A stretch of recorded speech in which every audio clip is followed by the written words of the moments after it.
आज या सकाळच्या वेळेस मी आपल्या संपूर्ण प्रेक्षकांचं वर्ड्स ऑफ होप या आत्मिक कार्यक्रमामध्ये स्वागत करीत आहे. देवाच्या नावाला धन्यवाद असो, देवाची स्तुती असो.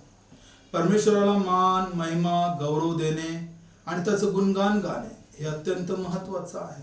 परमेश्वर आम्हाला सर्व प्रकारे आशीर्वादित करीत असतो. या भूतलावर तो आम्हावर दया करतो. या भूतलावर ज्या आम्हाला दैनंदिन गोष्टी लागतात त्या सर्व तो पुरवतो आणि सर्व गोष्टींमध्ये तो सहाय्य करणारा पिता परमेश्वर आहे. कारण सर्व मानव जे आहेत ते देवाची निर्मिती आहे. देवाने प्रत्येकाला निर्माण केलेलं आहे. पण जे निर्माण झालेले आहेत, जी निर्मिती आहे, त्यांनी निर्माणकर्त्याला ओळखणे की खरा निर्माणकर्ता कोण आहे, कोणी आम्हाला या भूतलावर ठेवलेला आहे, या जगामध्ये आम्ही का आहोत, कशासाठी आहोत आणि या जगामधून गेल्यानंतर आम्ही कोठे जाणार आहोत याचं उत्तर विशेष प्रकारे पवित्र शास्त्रामध्ये जिवंत देवाने दिलेलं आहे. आणि विशेष प्रकारे या भूतलावर राहत असताना परमेश्वर आम्हाला कशा प्रकारे सहाय्य करतो, कशा प्रकारे तो मदत करतो, कशा प्रकारे आमचं सांत्वन करतो याचं उत्तर पवित्र शास्त्रामध्ये आहे. आणि विशेष प्रकारे विश्वासणाऱ्यांना, ज्यांनी प्रभू ख्रिस्ताचा स्वीकार केलेला आहे, प्रभू ख्रिस्ताच्या वचनामध्ये जे वाढत आहे, प्रभू ख्रिस्ताचं अनुयायी पण ज्यांनी धारण केलेलं आहे, त्यांना परमेश्वर कशा प्रकारे मदत करतो त्याचं उत्तर पवित्र शास्त्रामध्ये आहे. त्यांची सांत्वना कशा प्रकारे करतो, दुःखामध्ये, अडचणीमध्ये, समस्येमध्ये प्रभू कशा प्रकारे त्यांना मदत करतो त्याचं उत्तर पवित्र शास्त्रामध्ये आहे. आणि तेच आज आपण पाहणार आहोत आजच्या धड्यामध्ये. आपण प्रार्थना करूया आणि या धड्याकडे विशेष प्रकारे आपण आपलं लक्ष केंद्रित करूया. आपण प्रार्थना करू. जिवंत महान परमेश्वरा, मी तुझ्या नावाला धन्यवाद देतो, तुझी स्तुती करतो. तुझ्या वचनाच्या द्वारे तू आम्हाला आशीर्वादित करतो स्वर्गीय बापा. आणि विशेष प्रकारे ज्यांनी तुझं अनुयायी पण धारण केलेलं आहे त्यांना तू कशी मदत करतो, त्यांचं सांत्वन कसं करतो ते तू आज आम्हाला शिकवणार आहे. त्याबद्दल आम्ही तुझा आभार मानतो स्वर्गीय बापा. इतर संपूर्ण प्रेक्षक आम्ही तुझ्या हातामध्ये समर्पित करतो स्वर्गीय बापा. आणि तू कसा सांत्वन दाता आहे, तू कशी काळजी घेणारा देव आहे हे त्यांना समजण्यासाठी प्रभू तूही त्यांना संधी दिलीस, याबद्दल मी तुझा आभार मानतो. ये प्रभू, तुझ्या वचनाच्या द्वारे तू प्रत्येकाला आशीर्वादित कर. आमचा धन्य ताळणारा प्रवेश याच्याच द्वारे ही प्रार्थना तुझ्याकडे केली म्हणून तू ऐक. आमेन. आजचा जो धडा आहे तो आहे परमेश्वर आम्हाला आमचे सांत्वन कसे करतो. परमेश्वर आमचे सांत्वन कसे करतो, आमचे समाधान कसे करतो. हाऊ गॉड कम्फर्ट्स अस. लक्षात घ्या देवाचं वचन काय सांगतं हे लक्षात घ्या. कारण ज्यांनी प्रभू ख्रिस्ताचा स्वीकार केलेला आहे, जे प्रभू ख्रिस्तावर विश्वास ठेवतात, त्यांना माहित आहे की त्यांचा देव, प्रभू ख्रिस्ताच्या अनुयायांचा देव हा सांत्वनाचा देव आहे, हा समाधान करणारा देव आहे, हा दया दाखविणारा देव आहे, हा कणवाळू देव आहे. देवाचं वचन आपण वाचूया म्हणजे आम्हाला कळून येईल. कोरिन्थीकरास दुसरे पत्र, पवित्र शास्त्रामध्ये हे पुस्तक आहे. कोरिन्थीकरास दुसरे पत्र याचा पहिला अध्याय आणि 13 वचन मी आपल्या सर्वांसाठी वाचत आहे. 2 Corinthians chapter 1 verse 13. कोरिन्थीकरास दुसरे पत्र पहिला अध्याय आणि 13 वचन. कारण जे तुम्ही वाचता किंवा कबूल करीता त्या वाचून दुसरे काही आम्ही तुम्हास लिहित नाही, आणि तुम्ही शेवटपर्यंत ते कबूल कराल अशी माझी आशा आहे. देवाचं वचन काय सांगत आहे? जे तुम्ही वाचता व कबूल करता ते जे आहे ते शेवटपर्यंत ते कबूल कराल अशी माझी आशा आहे की परमेश्वर हा आमचं सांत्वन करणारा पिता आहे. तो आम्हाला मदत करणारा आहे, उत्तेजन देणारा आहे. सांत्वन करणे म्हणजे अशा प्रकारचं नाही की जर एखाद्या ठिकाणी दुःख झालेलं आहे किंवा भयंकर आपत्ती आलेली आहे किंवा काहीतरी संकट आलेलं आहे आणि आम्ही जे मानव आहोत ते जातो आणि मग आमच्याच्याने जे काही शक्य होईल तशा प्रकारे मदत करायचा प्रयत्न करतो किंवा सांत्वनपर 2 शब्द बोलतो आणि तिथून निघून जातो. पण त्या लोकांचं दुःख काही आम्ही वाटून घेऊ शकत नाही. लक्षात घ्या, त्यांचं दुःख आम्ही वाटून घेऊ शकत नाही किंवा त्यांचं दुःख आम्ही हलकं करू शकत नाही. थोड्या वेळ त्यांना समाधान वाटेल, थोड्या वेळ ते विसरून जातील, पण पुन्हा त्यांचं दुःख त्यांच्यासोबत राहतं आणि ते ज्या पिढीमध्ये आहेत त्या पिढ्या त्यांच्यासोबत राहतात, त्या संकट त्यांच्या समोरच असतात. आणि मग आम्ही असं म्हणतो की नाही, आम्ही बाकी सर्व करू शकतो पण आम्ही तुमचं दुःख काही वाटून घेऊ शकत नाही कारण हे दुःख फार आभाळा एवढा आहे. अशा प्रकारचे मानवाचे शब्द आहेत. आणि मग आम्ही असं म्हणतो की वेळ आहे तो वेळेनुसार मग आपोआप तुमचं मग दुःख दूर होईल, वेळ जाऊ द्या. आणि मग तो वेळ किती भयंकर असतो, ज्यांच्यावर दुःख येतं, अडचण येते, समस्या येतात, पीडा येतात, अशा लोकांनाच माहीत आहे की ते दुःख पचवणं किती कठीण जातं आणि कितीतरी वर्ष, कितीतरी दिवस त्यांचे त्या दुःखामध्ये आणि रडण्यामध्ये जातात आणि तरीही ते सांत्वना पावत नाही कारण त्यांना खरा मार्ग कळालेला नाही. असे अनेक जगामध्ये लोक आहेत. पण जे प्रवेश ख्रिस्ताचे लोक आहेत त्यांना माहीत आहे की त्यांचं सांत्वन कोण करणार आहे. आणि विशेष प्रकारे मी तुम्हाला सांगतो, स्वतः परमेश्वर त्याच्या उपस्थितीत आमचं सांत्वन करतो. तो स्वतः तेथे उपस्थित असतो, तो आमचं सांत्वन करतो. हे सर्वात मोठं आश्चर्य आहे, हे सर्वात अद्भुत कार्य आहे परमेश्वराचं की त्याच्या लोकांसाठी तो स्वतः धावतो, स्वतः मदत करतो आणि स्वतः त्यांचे अश्रू पुसतो, त्यांना मदत करतो, त्यांचं सांत्वन करतो जे देवावर विश्वास ठेवणारे आहेत, ज्यांच्या पापांची क्षमा प्रवेश ख्रिस्ताच्या रक्ताच्या द्वारे झालेली आहे. आणि विशेष प्रकारे ज्यांनी प्रवेश ख्रिस्ताला आपला तारणारा म्हणून स्वीकारलेला आहे त्यांचं सांत्वन स्वतः देव उपस्थित राहून करतो. म्हणजे त्याची उपस्थिती तेथे असते जेथे देवाच्या लोक संकटामध्ये किंवा समस्येमध्ये असतात, दुःखामध्ये असतात. तो ताबडतोब त्यांचं सांत्वन करण्यासाठी येत असतो.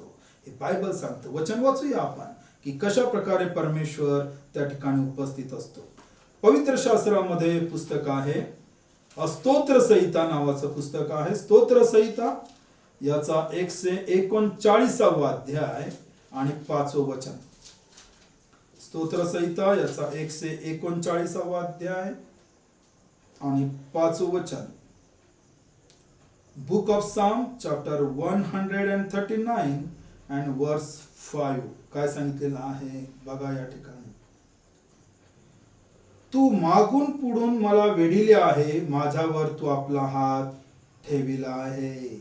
तू मागून पुढून मला वेढिले आहे, माझ्यावर तू आपला हात ठेविला आहे. परमेश्वराने आम्हाला वेढून घेतलेला आहे आणि त्याचा हात आम्हावर आहे, त्याचा आशीर्वाद आम्हावर आहे. हे देवाचं वचन सांगतं. म्हणजे स्वतः देवाने त्याच्या लोकांच्या अवतीभोवती संरक्षण ठेवलेलं आहे आणि त्याचा हात आहे. म्हणजे त्याची उपस्थिती तेथे आहे ज्या ठिकाणी लोकांना गरज आहे.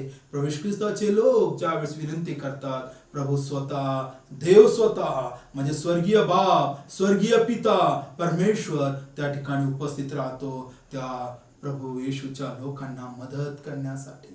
आणखीन कशा प्रकारे आहे ते आपण पुढे पाहणार आहोत. विशेष प्रकारे मत्ती कृष्णवर्तमान याचा 28 अध्याय आणि 18 ते 20 वचन काय सांगतं लक्ष द्या. Book of Matthew chapter 28 versus 18 to 20 काय म्हटलं बघा. तेव्हा येशू जवळ येऊन त्यांच्याशी बोलताना म्हणाला, स्वर्गात आणि पृथ्वीवर सर्व अधिकार मला दिलेला आहे. तेव्हा तुम्ही जाऊन सर्व राष्ट्रातील लोकांस शिष्य करा, त्यास पित्याच्या, पुत्राच्या व पवित्र आत्म्याच्या नावाने बाप्तिस्मा द्या. जे काही मी तुम्हाला आज्ञापिले ते सर्व त्यास पाळावयास शिकवा. आणि पहा, युगाच्या समाप्तीपर्यंत मी सर्व दिवस तुमच्या बरोबर आहे. I am always with you all the days. सर्व दिवस बायबलमध्ये सांगितलं आहे, मी सर्व दिवस तुमच्या बरोबर आहे या युगाच्या समाप्तीपर्यंत. किती अद्भुत हे देवाचं वचन आहे की प्रभू येशू ख्रिस्त केव्हा हे शब्द वापरत आहे. लक्ष द्या विश्वासणाऱ्यांनो आणि संपूर्ण प्रेक्षकांनो, प्रभू येशू ख्रिस्ताने शब्द मरणाच्या पूर्वी वापरलेले नाही, मरणानंतर. आता तुम्ही म्हणाल की मरणानंतर कसं काय बोलू शकतो? नाही प्रेक्षकांना मी तुम्हाला सांगतो, प्रभू येशू ख्रिस्त या जगामध्ये आला, तुमच्यासाठी आणि माझ्यासाठी वधस्तंभावर मरण पावला आणि तिसऱ्या दिवशी तो जिवंत झाला. जिवंत झाल्यानंतर त्याने आपल्या शिष्यांना दर्शन दिलं, भेटला, त्यांच्या संगती बोलला, त्यांच्या संगती त्याने जेवण केलं, सहभागिता केली. आणि ज्या वेळेस तो स्वर्गारोहण होत असताना, स्वर्गामध्ये जात असताना त्याने हे फार अद्भुत शब्द आपल्या शिष्यांना दिले, म्हणजे जे त्याच्यावर विश्वास ठेवणारे आहेत त्यांना दिले आणि सांगितलं की सर्व दिवस मी तुमच्या बरोबर आहे या युगाच्या समाप्तीपर्यंत. याचा अर्थ तेथे वॉर्निंग देण्यात आलेली आहे की या युगाची समाप्ती आहे, म्हणजे या जगाची एक दिवस समाप्ती आहे. हे जग एक दिवस समाप्त होणार आहे, नष्ट होणार आहे. तोपर्यंत प्रभू प्रत्येक दिवस त्याच्यावर विश्वास ठेवणाऱ्यांसोबत आहे. याचा अर्थ त्याची उपस्थिती, त्याच्यावर विश्वास ठेवणारे, ज्यांच्या पापांची क्षमा झालेली असे लोक, ज्यांचं तारण झालेलं आहे आणि जे त्याच्या नावानुसार ओळखल्या जातात, त्यांच्या बरोबर तो सदैव आहे. I am always with you. हा कोण म्हणत आहे? ज्यांनी मृत्यूला जिंकलेला आहे, जो मृत्युंजय आहे, जो तारणारा आहे, ज्याने तुम्हाला आणि मला निर्माण केलेला आहे, स्वर्गात आणि पृथ्वीवर ज्याच्याजवळ अधिकार आहे, असा एकमेव प्रभू येशू ख्रिस्त. तो त्या अधिकाराने म्हणतो की मी तुम्हा बरोबर आहे, म्हणजे तो सांत्वन करणारा आहे. संकटामध्ये, समस्येमध्ये, आजारामध्ये, दुःखामध्ये, या जगामध्ये येणाऱ्या प्रत्येक गोष्टीमध्ये तो आमच्या बरोबर आहे, जेव्हा आम्ही त्याचा स्वीकार केलेला असेल तर. किती अद्भुत आहे. जर आज आम्ही येशूचा स्वीकार केला तर आमच्या बरोबर आहे, आमच्या सोबत येऊ शकतो, आमच्या बरोबर चालण्यासाठी त्याला आनंद आहे, आमची मदत करण्यासाठी तो त्वरेने धावणारा आहे. तो फक्त काय म्हणतो?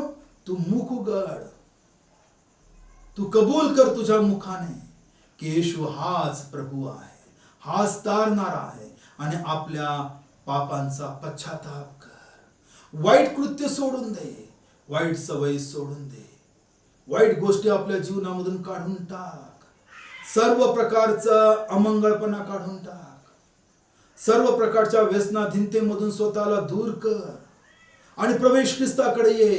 प्रवेश तुला क्षमा करण्यासाठी तयार आहे. आणि ज्यावेळेस कोणीही एखादा व्यक्ती ज्यावेळेस प्रवेश ख्रिस्ताचा स्वीकार करतो, प्रवेश ख्रिस्त त्याच्या बरोबर असतो सदैव, सर्व दिवस म्हटल्या गेलेलं आहे. All the days of our life, आमच्या जीवनातल्या प्रत्येक दिवसांमध्ये येशू आम्हा सोबत आहे. हा किती मोठा आशीर्वाद आहे. तो सदैव सांत्वन करण्यासाठी तयार आहे, आमचं सांत्वन करणारा आहे, आमच्याद्वारे इतरांचं सांत्वन करणारा आहे.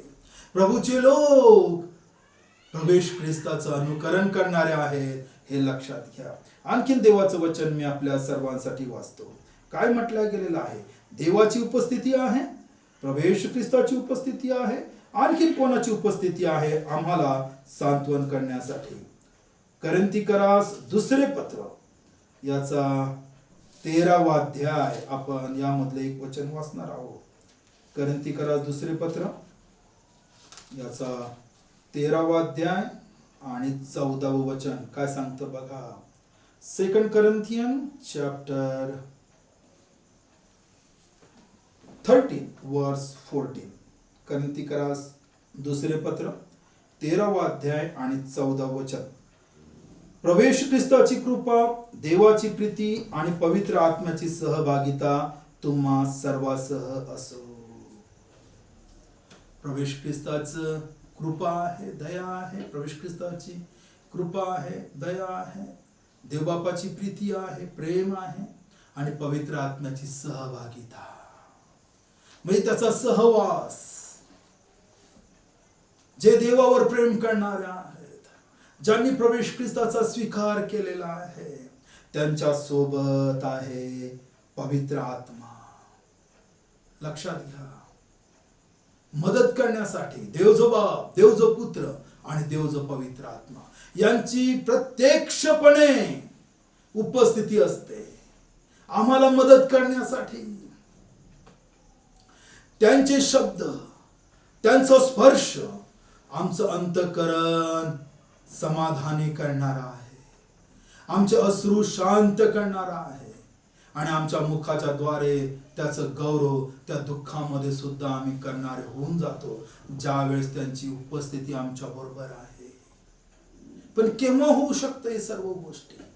त्यासाठी विशेष प्रकारे देवाने मानवासाठी सरळ मार्ग तयार केला की आम्ही प्रत्येकाने येशूवर विश्वास ठेवावा. हा येशू साधा सुद्धा नाही, हा काही फक्त एक मानव बनून या जगामध्ये आला नाही, तो देव होता. त्याने स्वर्ग सोडलं आणि तो मानव बनला मानवाला उद्धार देण्यासाठी आणि मानवाची सर्व पातकं त्याने आपल्या स्वतःवर घेतली आणि तो वधस्तंभावर मरण पावला आणि मग तारणाची घोषणा तेथून करण्यात आली.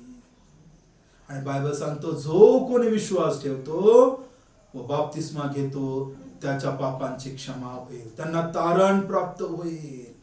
लक्षात घ्या, त्यासाठी प्रभू येशू ख्रिस्त मरण पावला आणि जो कोणी प्रभू येशू ख्रिस्ताचा स्वीकार करतो त्यांच्या बरोबर देव आहे, प्रभू येशू स्वतः आहे आणि पवित्र आत्म्याची सदैव सहभागिता त्याच्या बरोबर आहे. आणि म्हणून विश्वासणारे हे स्वतःला एकटं समजत नाही, कारण त्यांना माहित आहे की त्यांचा देव त्यांच्या बरोबर आहे, प्रभू येशू त्यांच्या बरोबर आहे, पवित्र आत्मा त्यांच्या बरोबर आहे, त्याची सहभागिता सदैव त्यांच्या बरोबर आहे. आणि प्रभूचे लोक एक नाही आहेत, ते सर्व प्रकारे अनेक त्यांना सहभागिता आहे आणि त्या सहभागितेमध्ये त्या ठिकाणी ते चालणारे आहे. आणि मग जर देव स्वतः, प्रभू येशू ख्रिस्त आणि पवित्र आत्मा जर सांत्वन करणार आहे तर मग किती समाधानी आहेत प्रभूचे लोक, हे लक्षात घ्या. कशा प्रकारची अद्भुत शांती आहे, अद्भुत कृपा आहे, अद्भुत दया आहे, ती तेव्हा समजून येऊ शकते ज्या वेळेस आम्ही अनुभव घेतो या सर्व गोष्टींचा. आणि म्हणून संपूर्ण मानवांना देवाने एक आव्हान केलेलं आहे की तुम्ही माझा अनुभव घेऊन पहा की मी किती चांगला आहे. स्वतः देव तुम्हाला आणि मला अनुभव घ्यायला सांगत आहे.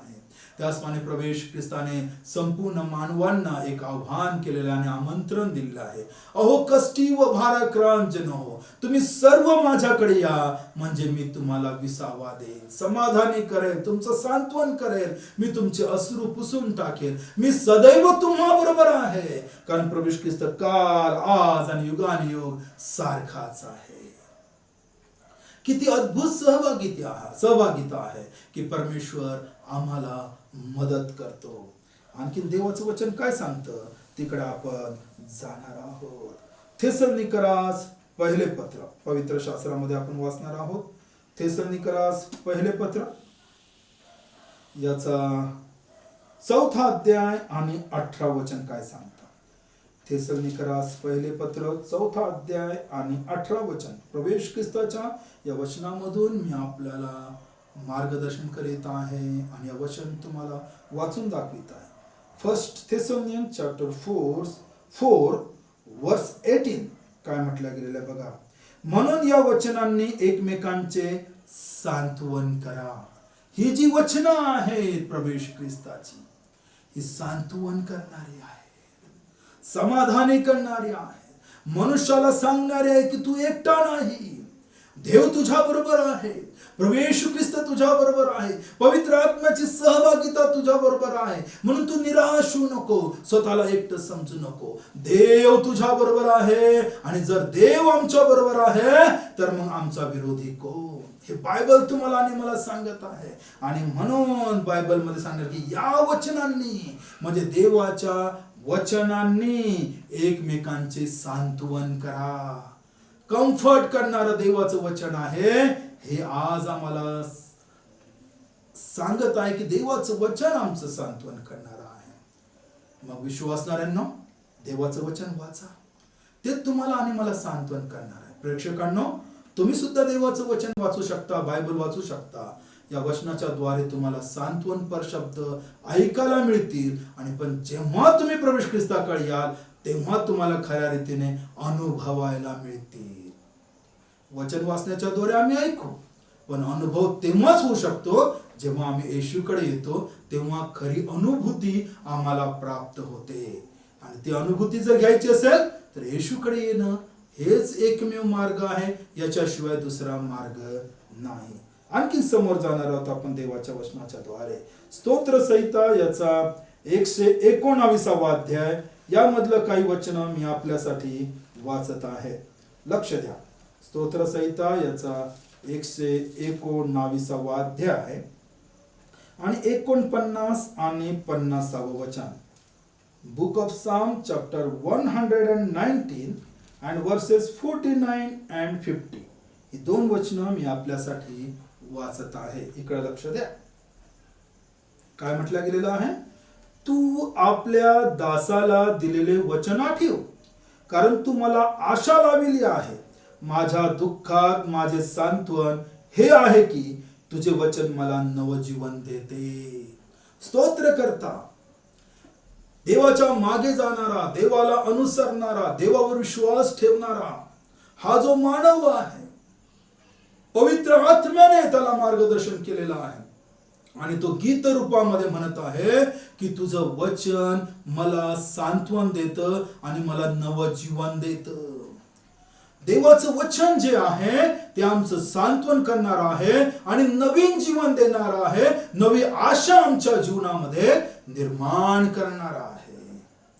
याचा अर्थ स्पष्ट आहे की बायबल जे जगामध्ये एकमेव अशा प्रकारचा धर्मग्रंथ आहे की जो मानवाला कधीच निराशेमध्ये जाऊ देणार नाही. जर तुम्हाला निराशेमधून सुटायचं असेल, नैराश्यामधून जर तुम्हाला बाहेर निघायचं असेल, तर पवित्र शास्त्र वाचायला सुरुवात करा. हे निराशेमधून बाहेर काढणार आहे आणि नव जीवन देणार आहे, नव चैतन्य निर्माण करणार आहे.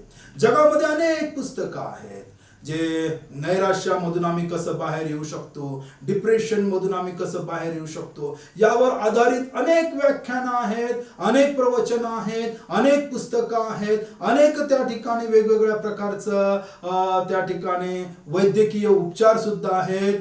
पण जगामध्ये हा एकमेव धर्मग्रंथ आहे की जो खऱ्या रीतीने मानवाला निराशेमधून बाहेर काढणार आहे. त्याचं उदाहरण मी तुम्हाला सांगू इच्छितो. जगामध्ये अनेक लोक निराशेमध्ये गेलेले होते. त्यांना वाटलं होतं की आता पुन्हा ते मानव म्हणून जगू शकणार नाही, समाजामध्ये वावरू शकणार नाही. समाजाने त्यांना धिक्कारलेला आहे, समाजाने त्यांना बाहेर टाकलेलं आहे, समाज त्यांच्याकडे विचित्र नजरेने पाहत आहे. त्यामध्ये काही कैदी होते, काही विचित्र त्यांनी कृत्य केलेलं होतं, काही लोकांनी वाईट कृत्य केलेलं होतं. काही लोक त्या ठिकाणी निराशेमुळे कनिष्ठ किंवा लोकांनी शिकवल्याप्रमाणे किंवा लोकांनी निर्माण केलेल्या जातीमध्ये त्यांचा जन्म निर्माण झाल्यामुळे स्वतःला त्यांनी कमी लेखलेलं होतं. आणि असे अनेक लोक जगामध्ये की जे स्वतःला असे समजत होते की आम्ही जीवन जगण्याचे लायकीचे नाही, आम्हाला लोकांनी काढून टाकलेलं आहे. पण जेव्हा त्यांना कळालं की येशू आमच्यावर प्रीती करतो, येशू आमच्यावर दया करतो आणि कितीही भयंकर पातक असली तरी त्या ठिकाणी जर आम्ही पश्चाताप केला तर तो आम्हाला क्षमा करू शकतो. लक्षात घ्या, क्षमा करणारा पिता परमेश्वर आहे. किती भयंकर पातक असलं आणि लाल असलं तरी बर्फावरून शुभ्र करणारा पिता परमेश्वर आहे. तो स्वच्छ करणारा आहे. तो पापामधून, त्या पापाच्या डागेमधून, पापाच्या त्या जे काही त्याला तशा प्रकारचं स्वतःला त्याने पीडा करून घेतलेली आहे, स्वतःला खेद करून घेतलेला आहे, त्याच्यामधून बाहेर काढणारा आहे. आणि म्हणून आज अनेक कैदी जरी ते त्या ठिकाणी शिक्षा भोगत आहेत, पण त्यांनी प्रभू ख्रिस्ताचा स्वीकार केलेला आहे, ते आनंदाने जीवन जगत आहेत. आणि त्या ठिकाणी ते म्हणतात, जरी आम्हाला आमच्या कृत्यांची शिक्षा झालेली आहे, पण जेव्हा आम्ही येशूचा स्वीकार केला, आमच्या अंतःकरणामध्ये क्षमा प्राप्त झाली, प्रभू ख्रिस्ताने केली. आणि जेव्हाही केव्हा आम्ही जगामध्ये येऊ, तेव्हा आम्ही त्या ठिकाणी देवाचं गौरव करू. आणि अनेक लोक गौरव करत आहेत, अनेकांनी त्यांच्या साक्ष ऐकलेल्या आहेत. तीच आहे प्रभू ख्रिस्ताची कृपा आणि दया अनेक लोकांसाठी. आणि म्हणून देवाचं वचन जे आहे ते सांत्वनपर आहे, सांत्वना करणारा आहे, समाधान करणारा आहे. आणि म्हणून तुम्ही आणि मी एक लक्षात ठेवा. शेवटचं वचन मी आपल्या सर्वांसाठी वाचत आहे, इकडे लक्ष द्या. थेसलोनिकरास पहिले पत्र, आता आपण पूर्वी दुसरं पत्र वाचलं होतं, त्याच्या पहिलं पत्र आपण वाचणार आहोत. थेसलोनिकरास पहिले पत्र 5वा अध्याय आणि यामधलं 14 ते 18 वचन, इकडे लक्ष द्या. First Thessalonian chapter 5 versus 14 to 18. बंधूंनो, आम्ही तुम्हास बोध करीतो की अव्यवस्थित लोकांना ताकीद द्या, जे अल्पधीराचे आहेत त्यांना धीर द्या, अशक्तांना आधार द्या, सर्वाबरोबर सहनशीलतेने वागा, कोणी कोणाचे वाईटाबद्दल वाईट करू नये म्हणून जपून राहा, आणि सर्वदा एकमेकांचे व सर्वांचे चांगले करीत राहा. सर्वदा आनंदित असा, निरंतर प्रार्थना करा, सर्व स्थितीत दुःखस्तुती करा, कारण तुम्हाविषयी ख्रिस्त येशूमध्ये देवाची इच्छा हीच आहे. देवाची इच्छा काय आहे? एकमेकांचं समाधान करा, सांत्वन करा. आणि समाधान कशाद्वारे होतं? देवाच्या वचनाच्या द्वारे. आणि म्हणून अनेक तुरुंगामध्ये देवाचं वचन हे वितरित केल्या जात आहे, दवाखान्यांमध्ये देवाचं वचन वितरित केल्या जात आहे, तुमच्या गावागावामध्ये येऊन देवाचं वचन तुम्हाला दिल्या जात आहे की तुमचं सांत्वन करावं म्हणून. याचा अर्थ असा नाही की कोणी तुम्हाला जबरदस्ती करीत आहे. या घ्या, वाचन करा, पटलं तर स्वीकार करा. तुम्हाला आणि मला देवाने मोकळीकता दिलेली आहे, स्वतंत्रता दिलेली आहे, पण त्याचा योग्य वापर करावा ही देवाची इच्छा आहे. आणि जर तुमच्याकडे जर कोणी पवित्र शास्त्र किंवा नवा करार घेऊन येत असेल तर कृपा करून आनंदाने स्वीकार करा, कारण तुम्हाला माहित नाही की तुमच्या घरातील कोणती व्यक्ती निराशेमध्ये आहे आणि त्याला देवबाप बाहेर काढण्यासाठी हे पवित्र ग्रंथ तुमच्यापर्यंत घेऊन येत आहे. म्हणून घेऊन येणाऱ्यांचा सत्कार करा, स्वागत करा आणि या धर्मग्रंथाचा अभ्यास करा. निराशेमधून जर बाहेर यायचं असेल, आणि म्हणून आज प्रभूचे लोक कशाही प्रकारच्या अवस्थेमध्ये असो ते आनंदित आहेत, कारण त्यांना माहित आहे की देव प्रभू येशू ख्रिस्त आणि पवित्र आत्मा सदैव त्यांच्या बरोबर आहे. आणि देवाचं वचन रोज त्यांचं सांत्वन आणि समाधान आणि शांती देणार आहे. परमेश्वर तुम्हाला या वचनाच्या द्वारे अधिक आशीर्वादित करो. आणि म्हणून जर तुम्हापैकी जर कोणी निराशेमध्ये असेल, कृपा करून तुम्ही आमच्या सोबत किंवा जवळचे जे कुठे विश्वासणारे प्रार्थना करणारे लोक असतील त्यांच्यासोबत संपर्क करा आणि पवित्र शास्त्राची एक प्रत तुम्हासाठी मागून घ्या. परमेश्वर तुम्हाला त्याद्वारे नक्कीच आशीर्वादित करेल असा माझा पूर्ण विश्वास आहे. आपण प्रार्थना करू. स्वर्गीय महान परमेश्वरा, मी तुझ्या नावाला धन्यवाद देतो. तुझ्या वचनाच्या द्वारे प्रभू तू आज आम्हाला शिकवलं, तू स्वतः आमचं सांत्वन करणारा आहे. प्रभू येशू, तू आमचे अश्रू पुसणारा आहे. पवित्र आत्मा, तू आम्हाला सहभागिता देणार आहे. याबद्दल आम्ही तुझे आभार मानतो. प्रभू सहाय्य कर आणि आशीर्वादित कर. जे निराशेमध्ये आहेत त्यांना बाहेर काढण्यासाठी तुझा उत्तम मार्ग दिलेला आहे, तो त्यांनी स्वीकारावा आणि निराशेमधून बाहेर येण्यासाठी प्रभू तुझ्याकडे त्यांनी हाक मारावी. त्यासाठी त्यांच्या अंतःकरण उघड परमेश्वरा, आणि सर्व अडखळणं दूर करून प्रभू त्यांना तुझ्या जवळ घे आणि आशीर्वादित कर. आमचा धन्यवाद ताळणारा प्रभू येशू, याच्याच द्वारे ही प्रार्थना केली म्हणून तो ऐक. आमेन.